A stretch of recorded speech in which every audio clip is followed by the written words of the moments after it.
Radio Berkov dans tous ses états. Le face-à-face. How dare you? Et nous ne sommes pas avec Greta Thunberg, mais Yves Roucaute, philosophe et auteur de l'Obscurantisme vert, la véritable histoire de la condition humaine aux éditions du Cerf. Bonjour. Bonjour. Alors Yves Roucaute, effectivement, agrégé de philosophie, de sciences politiques, professeur d'université, docteur d'État, conférencier épistémologiste et brillant pamphlétaire, aussi essayiste. L'obscurantisme vert, la véritable histoire de la condition humaine. Alors vous allez aller plus loin que Malraux. Malraux en avait fait un roman, vous en faites un essai global aux éditions du Cerf. Et au fond, vous dites quelque chose d'intéressant parce que vous travaillez à fond renversé.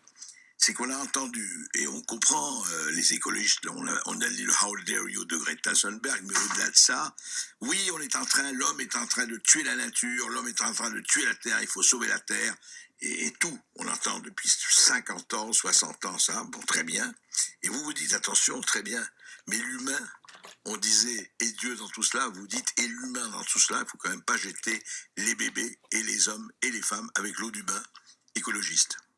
Oui, parce qu'en fait, si vous voulez, ce que j'ai essayé de faire, c'est une réponse globale à une idéologie globale. C'est-à-dire qu'en fait, globalement, on a affaire à une vague obscurantiste monstrueuse qui conduit d'abord à une défaite de la pensée, c'est-à-dire qu'en réalité aujourd'hui, on fait comme si la planète était un être vivant, comme si elle existait, il faudrait la sauver. Bon, c'est l'idolâtrie de la planète, donc c'est une défaite de la pensée, et on peut expliquer pourquoi tout à l'heure. La deuxième chose, c'est que cette défaite de la pensée est suivie d'une débâcle politique, parce qu'on voit que, par exemple, la gauche, l'extrême gauche, est en train d'être emportée dans cette idolâtrie de la planète, oubliant que ce qui compte, c'est l'humanité, et que si c'est l'humanité qui compte, c'est qu'il y a de bonnes raisons à ça, et c'est qu'il faut effectivement sauver l'humanité. Je vais peut-être en parler dans 2 secondes. Et puis la troisième chose, c'est que c'est une débâcle morale, c'est une débâcle, une dépression morale. On voit par exemple que la jeunesse qui, il y a encore quelques années, rêvait des lendemains qui chantent, qui croyait au progrès, qui croyait aux sciences, aux techniques, etc., elle est dépressive, elle pense qu'il faut faire des marches pour sauver la planète, et pense que la planète va brûler, que son existence est en cause. Bref, on est en face de ces 3D, donc ce que j'appelle ça, moi, les 3D, la défaite de la pensée, la débâcle politique, la dépression morale. Alors moi, je les appelle souvent les petits bonhommes verts.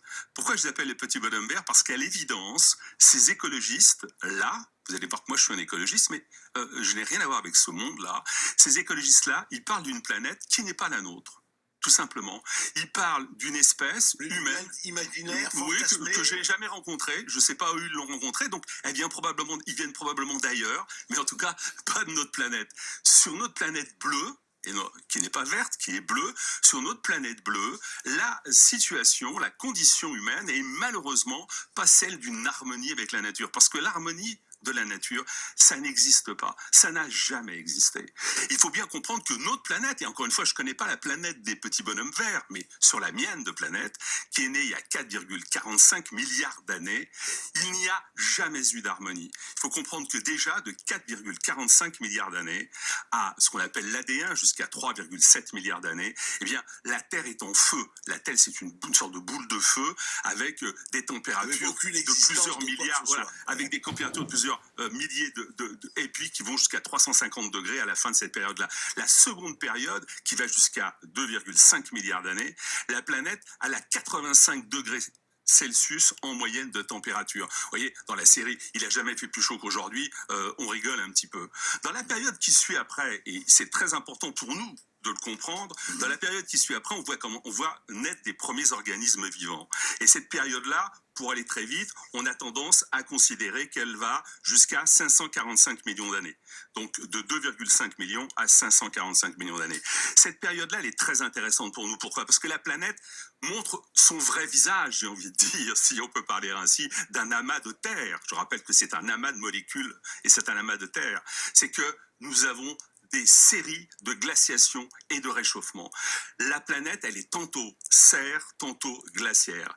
La planète, c'est tout simplement un univers qui est constamment en bouleversement, dans lequel la vie est très difficile. Songez simplement que durant cette troisième période dont je viens de parler, on a 3 périodes de ce qu'on appelle de terre-neige, de terre complètement glacée.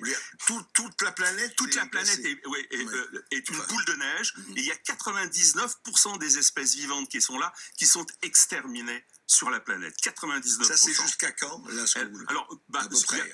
Donc cette période-là, donc on va dire que globalement, elle va s'arrêter vers 500. On va passer maintenant à la quatrième période, vers 545 millions d'années. Alors pour que les gens comprennent bien, et les jeunes en particulier, qui sont dans la dépression, comprennent bien la situation des vivants sur cette planète. Je vais vous faire une sorte de petit récapitulatif, mais rapide. Allez-y. En moins 440 millions, 86% des espèces vivantes sont exterminées. Il y a un grand âge glaciaire. En moins 375 millions, 75% des vivants sont exterminés, avec la croissance des algues, etc. En moins 359 millions, il y a un réchauffement qui est dû aux éruptions volcaniques, qui est dû aussi à des explosions, qui vont détruire la couche d'ozone. On a 70% de la vie humaine qui est exterminée. En moins 259 de la vie vivants. Les humains, et je précise que les humains, justement, il n'y en a toujours pas. Hein, ils n'ont toujours pas construit. Il faut rappeler qu'il n'y a pas d'humains. Oui, il n'y a toujours pas d'humains. Donc, ils ne sont pas responsables de tous ces trucs-là. En moins 259 millions, il y a 75% des espèces terrestres et 90% des espèces marines qui sont exterminées. Le plus beau, je trouve, c'est en moins 250 millions. Pourquoi ? Parce que là, on a la convergence des rayonnements solaires, des volcans, de quantité de phénomènes, et on a un phénomène qu'on appelle la grande mort. Parce que 96% des espèces vivantes sont exterminées. On appelle ça la grande mort. Sur cette planète Terre. Sur notre planète. Oui, c'est pour ça que je vous dis, je ne sais pas de quoi parlent les écologistes verts. Moi, je parle de la mienne, si vous voulez. Avançons dans l'histoire. Alors, moins 200 millions, 80% c'est exterminé. Alors, si, moins 66 millions, je m'arrête un peu parce que c'est la fameuse période des dinosaures. À cette période-là, pour la petite histoire, il fait 30 degrés en moyenne. Ça va jusqu'à 36 degrés. Le Groenland est vert. C'est pour ça d'ailleurs que les dinosaures vont brouter leur herbe. Pour ceux qui sont herbivores, les autres se font bouffer, évidemment. Les herbivores vont se faire bouffer aussi par les carnivores, qu'importe. C'est une période, évidemment, là encore, d'extermination massive. 76% des espèces, 56 millions, voilà. Maintenant, on va arriver aux humains. Les humains arrivent. Alors, les humains arrivent, on se dit, bon... Ils arrivent quand, vers quand ? Les hominines, les premiers hominines arrivent il y a 7 millions d'années. C'est ça. 7 millions d'années, donc très très tardivement. Alors on se dit, super, voilà les coupables qui arrivent. Bon, d'accord, mais enfin, vous voyez, les coupables, ils sont coupables rétroactivement. Alors là, il se passe un phénomène sympa, parce qu'en fait, les humains arrivent. Il faut bien comprendre, c'est que depuis le début, il a toujours fait plus chaud qu'aujourd'hui, sauf durant les périodes de glaciation. Alors quand les humains arrivent, on se dit, enfin, ça y est, ça va changer. Non, pas du tout. Ils arrivent, tout de suite, il fait plus de 7 à 10 degrés supérieur à aujourd'hui. Les humains arrivent, et alors, comme la planète a continué à être le serial killer qu'on connaît, c'est-à-dire avoir un rôle important dans l'histoire, eh bien, elle tue, elle détruit, bien entendu parce qu'on a une période chaude suivie du refroidissement. Songez qu'il y a la banquise qui va jusqu'à un armorique. En moins 5,96 millions. Donc là, les humains commencent à se développer. Moins 6 millions d'années. Voilà, oui, moins 6 millions. Il y a ce qu'on appelle la crise messénienne. Alors c'est génial parce que c'est un réchauffement violent qui fait passer la planète en moyenne de 19 degrés à 27 degrés en surface. Songez qu'aujourd'hui, la surface est de 13,7 degrés en moyenne. Donc là, on va à 27 degrés en surface. Je précise, il n'y a pas de charbon, il n'y a pas de pétrole. Il y en a, en fait, mais on ne sait pas les exploiter. Il n'y a pas d'industrie, il n'y a pas de ville et tout ça. Bien, 630 000 années de chaleur à ce niveau-là. Si vous voulez, c'est que dalle, évidemment. Oui, et les petits bonhommes verts, ils ne connaissent pas ce genre de truc. Oui. C'est pour ça que je vous dis que je passe très, très vite. Et je vais arriver simplement pour vous dire que on va arriver à la naissance de ces espèces qu'on appelle le genre Homo. Le genre Homo dont nous sommes issus. Mais avant, simplement, pour vous dire ce qui s'est passé, c'est que les fameux hominines qui sont nés il y a 7 millions d'années, ils ont tous disparu. Ils ont tous été exterminés. Pour dire les choses en face, clairement, entre moins 7 millions d'années et 3,3 millions d'années, c'est-à-dire le paléolithique, 4 millions d'années quand même, il n'y a que 18 000 à 100 000 survivants, tellement la planète est généreuse, gentille, tellement il y a d'harmonie sur la planète. Et ensuite, qu'est-ce qui se passe ? Alors, je passe sur le fait que il y a 3,3 millions d'années, il y a quantité d'espèces qui apparaissent. Je ne fais pas le détail, elles sont toutes exterminées. J'en viens à mes espèces du genre Homo. Le genre Homo, il y a 22 espèces du genre Homo. 22 espèces. 21 seront exterminées sur la planète. 21 sur 22. L'harmonie sur la planète, toujours. Et laquelle survit alors? C'est la nôtre, qu'on appelle entre guillemets Homo sapiens, qui mériterait plus d'être appelé Homo moderne. Mais enfin, ce serait une autre discussion. On va reprendre tout de suite, mais c'est très intéressant. Moi, j'adore. Avec Skype et Yves Roucault, on fait 44 milliards en 10 minutes. C'est son talent, ça. On se retrouve après une petite pause. Et on aimerait bien avoir 44 milliards d'appels, alors appelez-nous 0826 300 300. Nous arrivons à l'époque où... À nos ancêtres. Quoi. À nos ancêtres, voilà. Absolument. Alors, nos ancêtres, ils ont un gros problème. C'est pour ça que 21 des 22 espèces humaines sont détruites, du genre Homo. Ils ont un gros problème, c'est que quand ils arrivent, ils ont en face d'eux une Terre qui a décidé, une Gaïa, qui a décidé de toujours pas être très cool et qui continue à mettre du désordre partout. Par exemple, à partir de 2,8 millions d'années, notre genre Homo, il va affronter 4 énormes glaciations et une quantité de glaciations moins importantes, mais quand même assez quand même pour détruire justement 21 des 22 espèces humaines, c'est-à-dire 13 glaciations moyennes. La dernière glaciation, pour vous expliquer un peu ce qui s'est passé, la dernière glaciation, elle s'est terminée il y a 12 000 ans. Il n'y a pas très longtemps dans l'histoire de la Terre, 12 000 ans. Et elle avait duré 110 000 ans. Parce qu'il faut comprendre une chose, c'est que nous sommes rentrés depuis 2,8 millions d'années dans une période qu'on appelle glaciaire. C'est-à-dire qu'aujourd'hui, par exemple, là, en 2022, nous sommes dans une période qu'on appelle interglaciaire, parce que la prochaine glaciation va arriver. Elle va arriver bientôt à l'échelle, bien sûr, de la planète. Bientôt, c'est dans 100 000 ans. Non, les périodes glaciaires sont beaucoup plus longues. La dernière a fait 110 000 ans. Celle-ci, justement, les climatologues, par exemple, de Londres, etc., s'interrogent sur la durée. Normalement, elle devrait durer 15, 20, 30 000 ans. Et donc, la prochaine glaciation pourrait arriver dans 5, 10, 15 000 ans, peut-être reculer un petit peu, mais c'est une autre discussion. Alors, comment nos ancêtres se sont débrouillés? Oui, alors c'est très important de comprendre ce qui s'est passé. Par exemple, avant la dernière glaciation, on va donc à 110 000 ans, vous voyez, on a le genre Homo qui est là. Il faut comprendre que la planète est tellement plus chaude qu'aujourd'hui qu'on a les hippopotames, par exemple, qui se baignent dans le Rhin, qui se baignent dans la Tamise, à Londres. On a, par exemple, là encore, les traces de leurs ossements, etc. Bon, il paraît que les petits bonhommes verts, ils n'ont pas assez de lunettes pour aller voir ces ossements. C'est dommage. Mais laissez-les tranquilles pendant un moment. Voilà. Donc, voilà. Et pendant la glaciation, pour bien comprendre ce qui se passe, à quel point la planète est généreuse, c'est que nous avions 2000 mètres, donc 2 km de glace sur Vancouver, 1500 mètres de glace sur New York, un peu moins sur Berlin, sur Londres, sur Paris. Il faut savoir que les glaces s'étaient étendues sur 30 à 40%, 30% du globe. Berlin, Paris n'existant pas sur ces territoires. Alors, quand l'humanité... D'ailleurs, c'est comme ça que sont morts un certain nombre comme l'homme du Néandertal est mort à ce moment-là, dans cette dernière glaciation.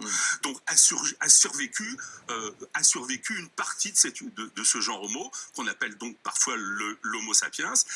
En vérité, 400 à 500 000 personnes seulement, avec une espérance de vie de 20 ans en moyenne. Donc, si vous voulez, on peut dire qu'ils sont quand même pas très bien barrés dans la vie. Et pourtant, ils vont faire des choses merveilleuses. Mais ils ont tout de suite une difficulté. C'est qu'il y a moins, donc 12 000 ans, il y a des suites. Ça continue, la planète continue à faire des réchauffements, des glaciations. Et bien entendu, parce que j'en ai pas encore parlé, mais on aura l'occasion d'en parler, la planète elle continue à présenter des volcans, des séismes, des inondations, des cyclones, ce qui est fait depuis 2,5 milliards d'années. Et donc, de 9 000 à moins 5 000 ans, on a des températures qui sont supérieures de 2 à 3% en Alaska, donc en général, et puis on a un Sahara vert, qui va arriver vers... On a, si vous voulez, je ne vais pas rentrer dans les détails, mais des variations climatiques extrêmement importantes. En moins 2000, on a une sécheresse monstrueuse qui va détruire le plus bel empire qui a été fait, c'est l'empire sumer, qui est devenu l'empire d'Akkad. C'est eux qui ont inventé l'écriture, etc. Ils ont été détruits, balayés par la sécheresse pour une énorme montée des chaleurs, beaucoup plus importante évidemment qu'aujourd'hui. Et ça a conduit d'ailleurs aussi à détruire la dynastie qui était en Égypte. Ça a conduit à détruire la dynastie. Il y avait déjà les pharaons à ce moment-là. Oui, bien sûr, la première dynastie. Donc ça a détruit la dynastie qui était en place. Ça a détruit aussi la grande civilisation de l'Indus. Ça a détruit une civilisation chinoise. J'insiste pas, ça a été un élément extrêmement douloureux. Après, qu'est-ce qui va se passer? Eh bien, ça va continuer, si vous voulez. L'harmonie, on ne sait pas où elle est. Sur notre planète, elle n'existe pas. Je vais vous donner un dernier exemple, parce qu'on va pas rester 2 heures là-dessus, mais il faut quand même bien comprendre quelle est la situation de l'humanité, la condition humaine. En 950, eh bien, hop, on a 950, avant non, après, là, je parle juste au Moyen-Âge. Au Moyen-Âge, oui, je sautais Rome, les sécheresses, les inondations, etc. Non, on va directement arriver à ce qu'on appelle l'optimum climatique médiéval. On appelle ça comme ça en climatologie. Il commence en 950, il se termine en 1270. Le réchauffement est tel que les Vikings s'installent 2 importantes colonies au Groenland, qui est devenu non pas complètement vert, bien sûr, il reste encore des glaces, le réchauffement est moins important qu'il y a eu dans d'autres périodes, mais néanmoins il est réel. On a des vignobles dans le nord de l'Europe. Seulement après 1270, qu'est-ce qui se passe? Petit âge glaciaire, et boum, les Vikings sont obligés de repartir, les vignobles, bien sûr, il n'y en a plus dans le nord, etc. Il y a eu un petit réchauffement après cette petit âge glaciaire, bref. Pour tout vous dire, maintenant, on a à nouveau un petit réchauffement qui se produit. Combien de temps il va durer? Personne ne le sait. Est-ce que c'est la faute des humains? Moi, je veux bien que les humains y contribuent. Est-ce que vraiment l'homme n'y est pour rien, quand même? L'industrie, peut-être que l'homme joue. Peut-être que l'homme joue, mais si vous voulez, encore une fois, il faut bien comprendre justement ce que c'est que l'environnement. Et le problème, c'est que les petits bonhommes verts, ils ont l'air de croire que ne compte comme environnement que ce qui permet de culpabiliser les humains. Qu'est-ce que l'environnement? L'environnement, c'est le soleil, d'abord. Parce qu'en fait, la Terre n'est pas un écosystème. La Terre, c'est une partie de l'écosystème solaire, du système solaire. Donc d'abord, c'est le soleil, avec ses rayonnements, avec des vents qui vont à 1000 km/h, qui arrachent l'atmosphère. Enfin voilà, c'est d'abord ça. Ensuite, l'environnement, c'est la Lune. Ensuite, l'environnement, c'est les météorites. Toute l'histoire montre l'importance. Par exemple, s'il y a de l'eau sur Terre, c'est parce que les météorites l'ont amené et ont frappé la Terre. Ensuite, l'environnement, c'est quoi? C'est le noyau de la Terre. C'est la croûte, c'est le manteau et la croûte. Comment expliquer autrement les tremblements de terre, les inondations, les cyclones, etc., qui existent depuis 3-4 milliards d'années? C'est l'environnement. Ensuite, l'environnement, c'est bien sûr les fameux gaz à effet de serre. Et les gaz à effet de serre, si on n'a pas, on meurt. Dans les périodes je vous ai indiqué... Pour rappeler le CO2, quand on veut diminuer le CO2, oui. Mais le CO2, vous voyez, là encore, c'est pareil. Comme il faut absolument culpabiliser les humains, on met en place, on dit, le réchauffement, c'est les gaz à effet de serre. Les gaz à effet de serre, c'est dû au CO2, et le CO2, c'est dû aux humains. C'est, si vous voulez, une façon de tronquer complètement le réel et de mentir sur le réel qui est absolument monstrueuse, parce que les gaz à effet de serre, c'est bien aussi bien des volcans. Ils existaient avant l'humanité, donc déjà que l'humanité en soit responsable, et de manière plus monstrueuse qu'aujourd'hui. Il faut savoir que de l'époque dont on a parlé, de 456 millions d'années à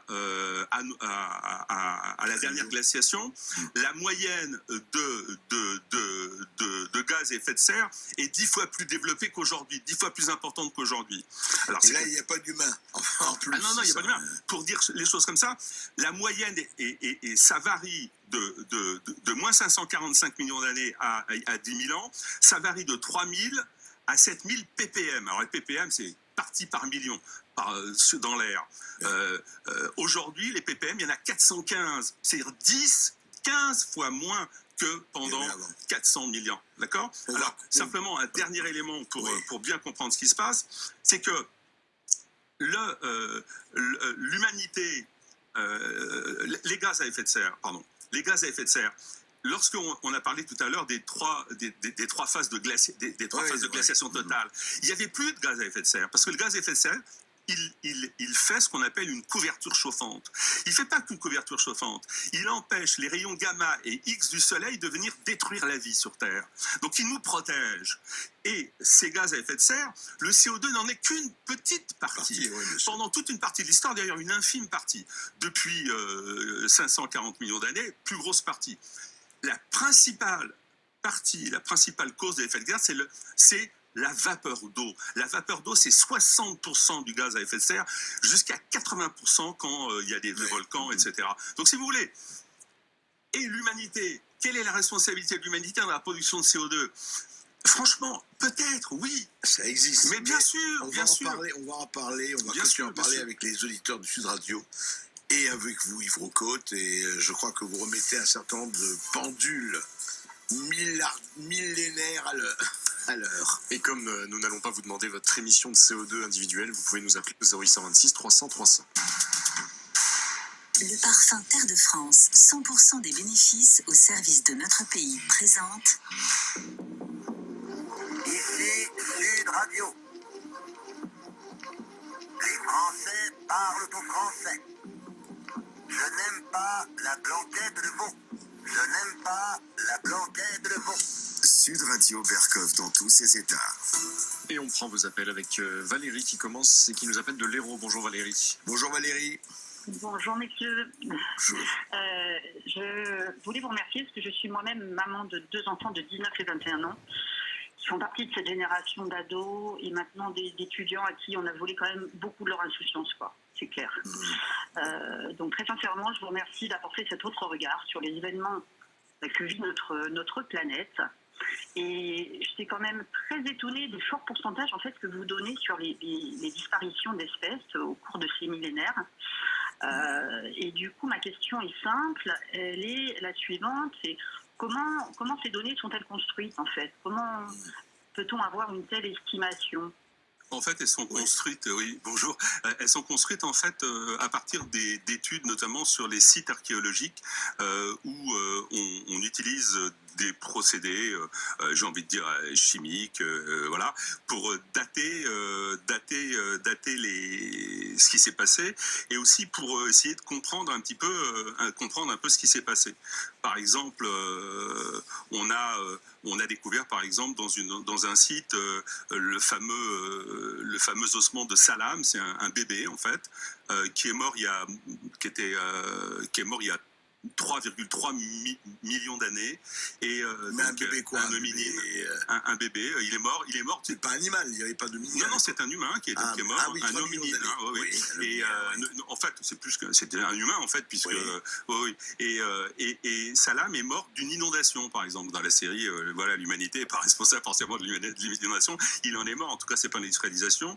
On a par exemple un autre personnage qui était plus célèbre que lui, parce qu'elle est arrivée en premier. C'était Lucie, qui était très connue et qui elle est décédée il y a 3,2 millions d'années, et qui elle est décédée à 22 ans, ce qui est un formidable âge, puisqu'il faut savoir quand même que eh bien à l'époque l'espérance de vie était de quoi, 20 ans à peu près, voilà. Et chez les australopithèques, puisque c'est une australopithèque, c'est à peu près ça, 20 ans, 22 ans. Bien sûr, il y a toujours des gens des individus qui ont vécu plus longtemps, mais globalement il faut comprendre une chose, c'est que l'espérance de vie des humains, de toute façon, quand on prend, je vous ai fait un peu l'histoire rapide du genre Homo à un moment donné, et je vous ai dit, quand on arrive, il y a moins 12 000 ans, à la fin de la dernière glaciation, l'espérance de vie est de 21 ans. Elle n'est pas plus que ça, la moyenne est 21 ans. Même plus tard, jusqu'à moins 4 000, elle est encore 21, 22 ans. C'est seulement grâce à l'industrialisation, grâce à la croissance, qu'on a réussi à faire en sorte que, précisément, on monte à des espérances de vie beaucoup plus importantes, 3 fois plus importantes, 4 fois plus importantes. Et j'insiste là-dessus, l'espérance de vie est beaucoup plus importante dans les pays développés, qui ont fait l'industrialisation, qui ont utilisé le pétrole, etc. C'est un fait que les pays comme le Bénin, par exemple, ou la République centrafricaine, où l'espérance de vie est 20 à 25 ans inférieure à celle du Japon ou des États-Unis ou la nôtre. Donc il faut bien comprendre une chose, c'est que nous avons, voilà, donc je réponds à notre ami, nous avons les moyens scientifiques de mesurer assez précisément non seulement non seulement de dater, mais aussi de quoi ils sont morts. Par exemple, c'est comme ça qu'on a découvert qu'il y avait des cancers, par exemple du cerveau, des cancers des os au paléolithique. C'est comme ça qu'on a découvert que des humains sont morts de la syphilis, qu'ils sont morts de la lèpre, qu'ils étaient atteints de lèpre, etc., qu'ils étaient atteints de maladies dégénératives. On a réussi à trouver tout ça grâce précisément à ces sciences, et tous les jours on avance encore. Non, l'industrie n'a pas créé les cancers, ils étaient là avant. Les virus existent depuis des millions d'années. Non, malheureusement, on les a subis. La nature... et moi, j'aurais voulu dire un mot tout à l'heure, justement, André. Moi, j'ai une chose que je trouve... il faut absolument dire absolument à tout le monde que la vraie question, c'est comment les humains ont-ils pu survivre dans cet univers-là? Et la réponse, elle est simple. La réponse, c'est qu'ils ont essayé de dominer la nature, d'assujettir ce qui s'y trouve, de proliférer. C'est-à-dire qu'en réalité, les humains, ils ont une caractéristique qui est absolument incroyable, qui est admirable, qui est magnifique, c'est qu'ils sont créateurs. C'est les seuls qui sont créateurs. Pourquoi les mammouths? Pourquoi les tigres à dents de dinosaures, tigre? Pourquoi ils n'ont pas survécu? Mais parce que, vous savez, quand la glaciation est arrivée, c'était super pour les mammouths, il n'y a pas de problème. Pour les tigres à dents de sabre, c'était super, ils bouffaient des humains en plus, c'était chouette. Sauf que lorsque la chaleur est arrivée, eh bien, qu'est-ce qu'ils faisaient avec leur fourrure? Qu'est-ce qu'ils faisaient? Ils ne pouvaient rien faire. Les humains, eux, qu'est-ce qu'ils ont fait? Comment ils ont survécu? Mais parce qu'ils ont créé des vêtements, ou ils les ont allégés, ils ont créé des maisons. Et je voudrais dire à cette personne qui nous parle, il faudrait que vous disiez à vos enfants, à vos amis une chose, c'est que l'écologie, la vraie écologie, c'est pas le culte de la planète. La vraie écologie, le mot écologie vient du grec. Logos, dans écologie, logos, ça veut dire le discours raisonnable, rationnel. Loikos, éco, ça vient d'oikos, ça veut dire la maison. La maison, c'est pas la planète. Pourquoi est-ce que nos ancêtres ont construit des maisons? Pour se protéger de la nature, pour se protéger du froid, du chaud, des attaques animales, pour pouvoir garder des aliments. La maison, c'est ce qui est construit en arrachant la planète. Qu'est-ce qu'ils faisaient nos ancêtres? Ils arrachaient des arbres, ils cassaient, ils prenaient par exemple des os de mammouth, ils prenaient des peaux, ils construisaient des maisons pour se protéger. Ils attaquaient la nature, ils pillaient la nature pour réussir à survivre et à développer leur maison, leur lieu de vie. Et qu'est-ce que nous faisons aujourd'hui? Réfléchissez bien, réfléchissons bien. On crée des maisons, des villes, on crée notre environnement, on crée des navettes spatiales. Attendez, les navettes spatiales, c'est pas la planète, ça. On est en train de faire de la conquête spatiale. Nous ne sommes pas des écosystèmes de la planète. Nous sommes une espèce absolument incroyable, créatrice. Nous sommes une espèce à part. Nous ne sommes pas les aimants. Nous sommes là pour, excusez-moi de le dire, dominer, pour ce que dit la Bible, ce que disent les grandes spiritualités. Dominer la nature, assujettissez ce qui s'y trouve, proliférer, essayez de vous libérer, de libérer votre créativité. C'est ça l'avenir de l'humanité. C'est ça que j'écris dans le livre. Et c'est ça que j'appelle un vrai militant, au bon sens du terme, Yves Roucaute. Merci Valérie pour votre appel. Nous sommes avec Bruno qui nous appelle d'Igny en Essonne. Bonjour Bruno. Bonjour Bruno. Oui, bonjour. Vous m'entendez? Oui, très bien, on vous écoute Oui. Bruno. Bonjour à tous. Alors, je voulais juste intervenir pour dire qu'on ne peut pas non plus réduire l'écologie à la climatologie. C'est pas parce que, bon, on essuie des revers du climat qu'il faut en rajouter. Alors, simplement, par exemple, la destruction des terres arables avec les engrais chimiques, c'est quand même la terre qui nous nourrit. Donc, c'est des choses toutes simples. La bétonisation de la terre qui fait que la terre ne boit plus l'eau, ça provoque des inondations parce que tout afflue du même côté, etc. Il y a quand même la pollution de l'eau, les nappes phréatiques, etc. Et l'eau, c'est l'eau qu'on boit. Personne n'a envie de boire de l'eau polluée. Et donc, il ne faut pas en rajouter. Moi, je veux bien qu'il y ait des aléas du climat. Mais voilà, là, à notre époque, on n'est plus à des millions d'années dans ce qu'on vit. Qu'est-ce qu'on peut faire pour pas détruire justement cet environnement qui nous nourrit et qui nous fait vivre? Ouais. tout simplement. La forêt amazonienne, etc. Il y a plein d'exemples. Hein, Oui, voilà. ce sont de vraies questions, ça, effectivement. Alors, c'est vrai que ce que vous décrivez, et c'est très bien de remettre l'environnement au sens historique et climatique du terme, Yves Roucaute, mais qu'est-ce que vous dites? C'est vrai, ça ne peut pas le signaler. La pollution des mers, le plastique, la déforestation, etc., etc. Ce sont de vrais problèmes aussi, sans parler des pesticides et autres. Oui, alors, il faut distinguer deux choses. La nature ne donne rien. Il faut clairement le dire. Même nos ancêtres Bah, ils donnent l'eau propre. Non, la nature ne donne... Même nos ancêtres du paléolithique, par exemple, cueillir...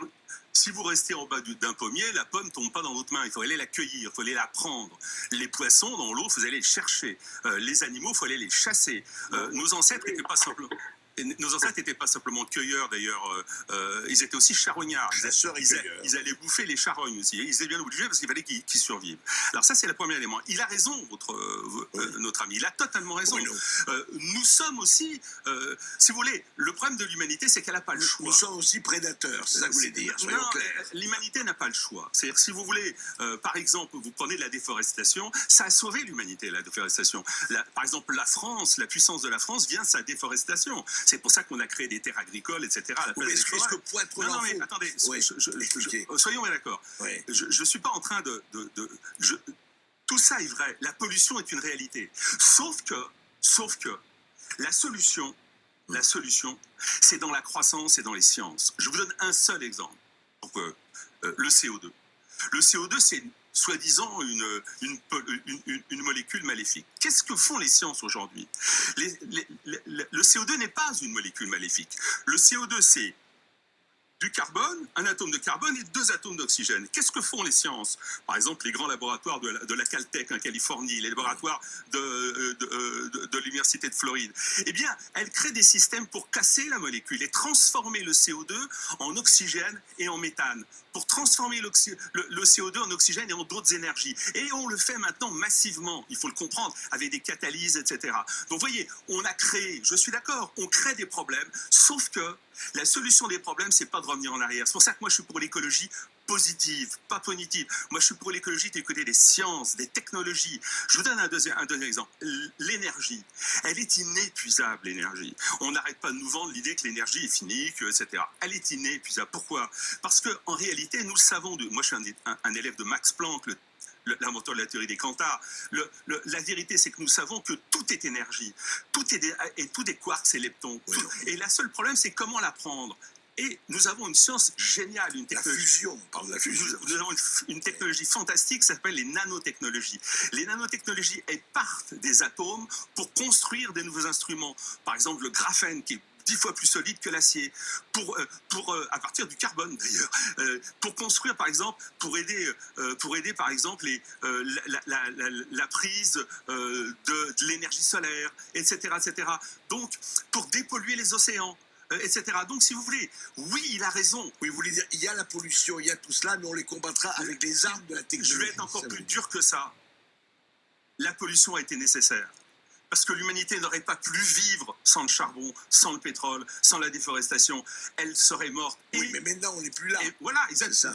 Non, mais attendez. Maintenant, on est passé à un autre stade encore. C'est-à-dire où les sciences vont pouvoir régler les problèmes que nous produisons. Mais n'oubliez pas l'immense progrès que nous avons fait. N'oubliez pas que, par exemple, la famine a été quasiment abolie sur tout le globe. Ah, il y a encore de la malnutrition sur 9%, mais il y a encore 40 ans, c'était 40% de malnutrition. Maintenant, c'est 9%.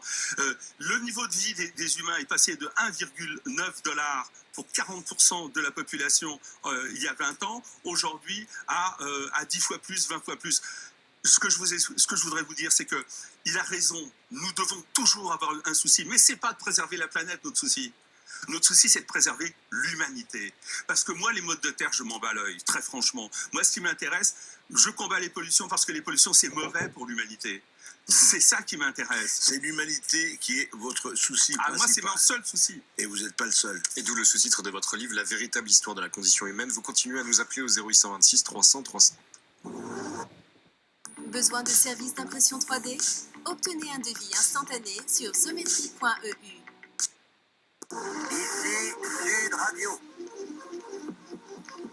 Les Français parlent au Français. Les carottes sont cuites. Les carottes sont cuites. Sud Radio Berkov dans tous ses états. Et nous sommes avec Franck qui nous appelle de Narbonne. Bonjour Franck. Oui, bonjour Franck. Bonjour. Bonjour. On vous écoute Franck. Alors, comme je disais à votre collaborateur qui m'a pris au téléphone, je suis commercial sur la région de Narbonne. J'étais au volant, j'ai écouté les 20 minutes précédentes. Là, j'avoue qu'heureusement que je roule pas vite parce que je me serais foutu au décor plusieurs fois. Je fais partie de ces gens que vous appelez que l'auteur du livre, Yves, je n'ai pas retenu son nom, j'ai retenu Yves. Voilà, Oui. que vous appelez les petits hommes verts. Les petits bonhommes verts, Les oui. petits bonhommes verts. J'ai envie de dire une vision de l'écologie du 21e siècle, un petit peu, has-been, un peu à la Macron, qui va nous parler des Amish. Là, il y a 2 secondes, j'ai entendu dire que monsieur croyait en la science et en la croissance. Moi aussi, je crois en la science. Je ne suis pas un Amish. Maintenant, dans la science, on peut y mettre tout et n'importe quoi. On peut y mettre Fukushima, Tchernobyl et compagnie, comme on peut y mettre les derniers IRM qui sauvent des vies. Donc la science, il faut voir quel est le but de la science. La croissance, c'est un peu pareil. Moi aussi, je ne suis pas décroissant. Je ne veux pas vivre dans le monde des Amish. Je suis content d'avoir une bagnole, d'avoir un téléphone portable. Pour autant, il y a peut-être moyen d'être raisonnable. Un petit peu comme disait l'auditeur précédent, juste avant la pub. J'ai entendu dire qu'effectivement, la pollution, enfin tout ce qui nous tombe sur la gueule, les rapports du GIEC, on peut quand même pas le mettre ça sur le côté. Donc après, croire en la croissance, la croissance, je creuse un trou, je le rebouche, ça y est, j'ai créé de la croissance, on a augmenté le PIB de la France, c'est super. Non. Alors après, les caricatures sur les gens qui veulent essayer d'améliorer les choses et changer les choses dans le bon sens, moi quand j'entends sauver les hommes, c'est ce qu'a dit monsieur Yves, Oui. sauver les hommes, moi les modes de terre, je m'en fous, texto, c'est ce qu'il vient de dire. Moi je pense que les hommes ont l'humanité en tant qu'espèce, on va dire un petit peu plus intelligente que le singe moyen ou la fourmi moyenne, a une responsabilité de maintenir un environnement viable pour l'humanité, mais pour les êtres vivants, pour les arbres, de façon à laisser un monde. Alors je ne nie pas que à l'échelle des millions d'années, des millénaires, des milliards d'années, effectivement la Terre elle n'a pas toujours été sympa avec les animaux et les hommes, mais enfin charge à nous quand même de rendre un monde viable, je ne dis pas pour dans 15 générations, ne serait-ce que pour la génération de nos gamins. Et le discours qu'il produit là, c'est une validation du climato-sceptisme à la Trump et compagnie, qui moi me fait vomir, parce que d'une part il y a la caricature d'un mouvement écologique. On a mis des 30-40 ans à faire entendre à la population française que peut-être que faire sa vidange dans les caniveaux c'est peut-être pas la meilleure idée, et maintenant on a des chercheurs qui effectivement se basent, comme toujours, sur les cancers du tabac, les chercheurs payés par Stuyvesant, ils se basent sur du concret, sur du vrai, et puis derrière, ils détournent pour en arriver à dire non mais vas-y, fume ta clope, ça ira bien. C'est pas la même chose, c'est pas ce que dit Yves Roucault, hein. C'est pas. Enfin, moi, quand j'entends dire, moi je crois en la croissance du monde libéral capitalisme, elle nous mène droit dans le mur. Le GIEC le dit.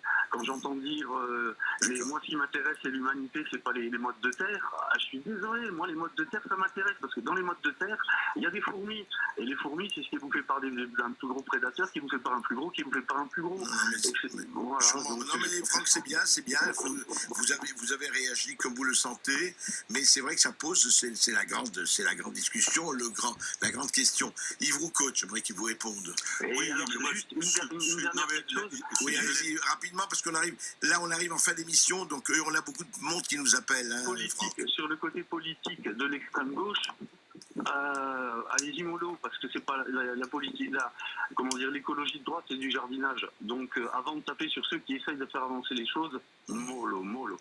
Voilà. Okay, d'accord, vous avez écouté. Oui, allez-y. Merci de votre intervention.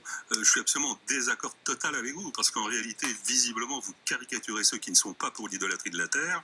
Moi, je suis pour la vraie écologie, c'est-à-dire l'écologie qui est appuyée sur les sciences, le savoir, la raison, pas l'écologie qui est appuyée sur des pulsions. Donc très concrètement, quand vous parlez des pollutions, je suis absolument d'accord avec vous.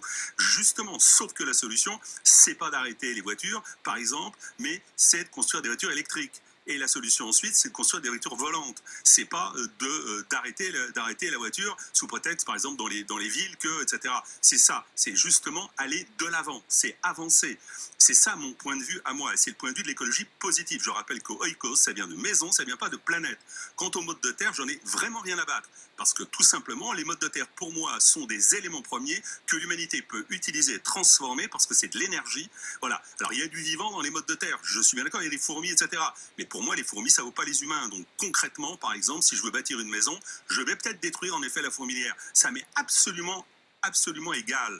Et la vérité, c'est que, en effet, là, il y a deux points de vue qui s'opposent radicalement. Celui où vous prétendez, d'une certaine façon, inconsciemment, que nous serions des éléments parmi le vivant. Or, ce n'est pas du tout le cas.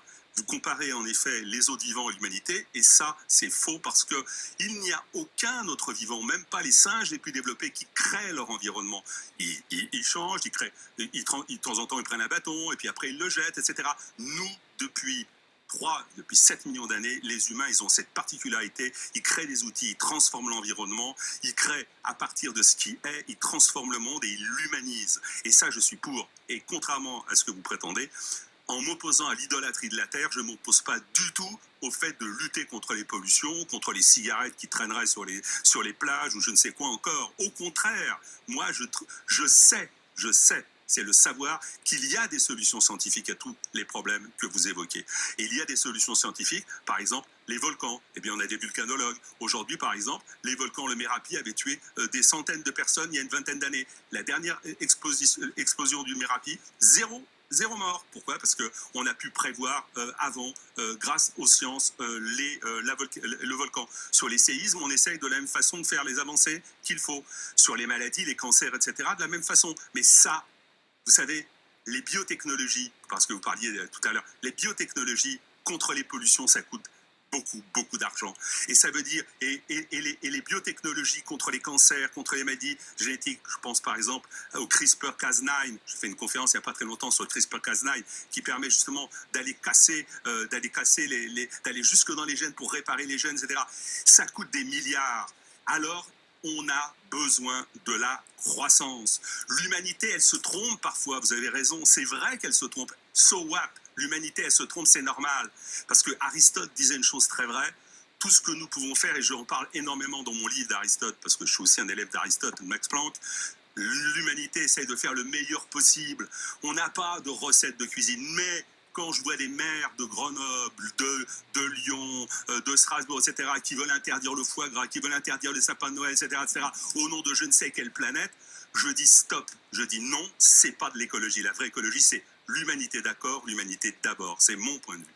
Alors, est-ce que, de ce point de vue-là, Camille Vroukote, comment arrêter une certaine urbanisation, une certaine surexcitation d'urbanisation? Parce que vous le savez très bien, c'est qu'en fait, et là il y a le problème aussi, et là où je rejoins Franck sur une chose, c'est que c'est vrai que si on laisse uniquement l'écologie du profit, vous savez très bien aussi que les forêts, c'est fait pour être enlevées, et on bâtit, c'est très bien de bâtir des maisons, mais à un moment donné, il y a un équilibre. Le problème, c'est l'équilibre. On a perdu l'équilibre d'un côté, la nature, effectivement, c'est pas quelque chose de sain et de paradisiaque, mais d'un autre côté, quand on laisse faire, le laisser faire, eh ben on a une bétonisation terrible. On n'a pas envie de ça non plus. D'accord, moi la bétonisation, je suis pas nécessairement pour, je suis même plutôt contre. Le problème, là encore, simplement, il ne faut pas laisser l'idolâtrie avancer. Par exemple, la forêt n'est pas la cause de l'oxygénisation de la Terre. La forêt, si vous voulez, elle prend en effet de l'oxyde de carbone, mais il faut savoir une chose, c'est que la forêt amazonienne, le bilan à l'arrivée est nul, il est zéro. Pourquoi? Parce que quand un arbre meurt, il dégage tout le CO2 qu'il a emmagasiné. Si vous voulez, c'est comme un trésor. Quelle est la vraie cause de l'oxygénisation? Ce sont les mers. Et c'est dire pourquoi notre planète est bleue et pas verte. C'est dans les mers, grâce notamment alors je peux expliquer ça, mais on n'a pas trop le temps, des processus qui sont maritimes, notamment des algues qu'on appelle les algues bleues, mais en fait ce sont des bactéries qu'importent, que nous transformons, que nous pouvons prendre ce CO2. Je précise d'ailleurs que les biotechnologies utilisent recrée ces algues bleues de manière artificielle pour piquer le CO2. Alors, donc, si vous voulez... je renvoie au livre, mon cher Yves, L'obscurantisme vert, lisez-le, parce qu'il est traite de tous ces problèmes. Et en tout cas, ça vaut le coup. C'est vraiment une très belle arme pour les discussions que vous pouvez avoir et pour avancer, effectivement. Et ce livre est publié aux éditions du Cerf. C'est un beau pavé, on aurait pu faire une heure de plus, mais tout de suite, c'est Brigitte Lahaie.